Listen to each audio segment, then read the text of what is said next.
Астанада Қазақстан-Қытай іскерлік кеңесінің екінші отырысы өтті. Қытай бизнесінің Қазақстанға қызығушылығы жоғары екеніне тоқталған премьер-министр Кәрім Мәсімов, қазақ тарапы өнеркәсіп пен өңдеу саласы жоғары технологиялық өндіріске инвестиция тартуға мүдделі екенін баса айтты.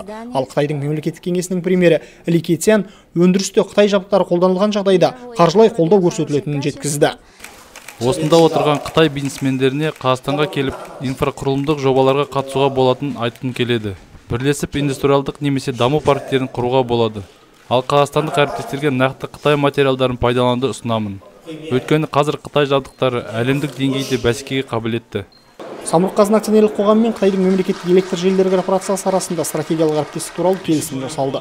Нәтижесінде электр қуатының жабдықтар саласында технологиялар алмасып, Қазақстанда электр қуат жабдықтарын шығаратын бірлескен өндіріс құру мүмкіндіктерін зерттеу жоспарланып отыр. Қазатом өнеркәсіп және Самұрық-энерго акционерлік қоғамдары әріптестікті нығайту бастамасын нақты келісімдермен бекітті.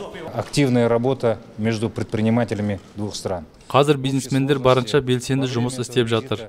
Осы отырыспен сапар аясында жалпы сомасы 14 миллиард доллардан асатын келісім шарттар жасалды. Меніңше бұл ауқымды іс. Өйткені іскерлік кеңестің жұмыс істей бастағанына небары бір жыл. Осы аралықта кеңес өзінің тиімділігін дәлелдеп берді деп ойлаймын.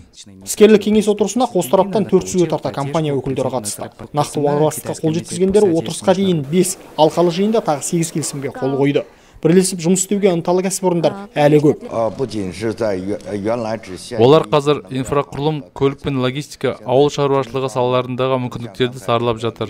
Бір анығы бұл компаниялар жібек жолының экономикалық белдеуін қалыптастыруға бар күшін салады.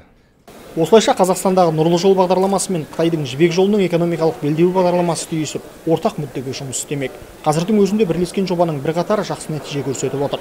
Мәселен, Мойнақ гидроэлектростанциясы жоспарлы қуатына шықты. Битум зауыты 500 жаңа жұмыс орнын ашып, Қазақстанның қажетіне 131 мың тонна битум өндірді. Көп өтпей барыс келіспен алыс берістен қайтатын Люньянкан портындағы терминалдар іске қосылмақ.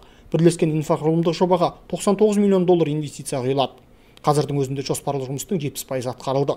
Отырыста Қазақстан темір жолы мен Қытай темір жолдары әріптестік туралы меморандумға қол қойды. Бұл келісімдер сенімді серіктестік пен ілкімді әріптестікті жаңа белеске жетелемек.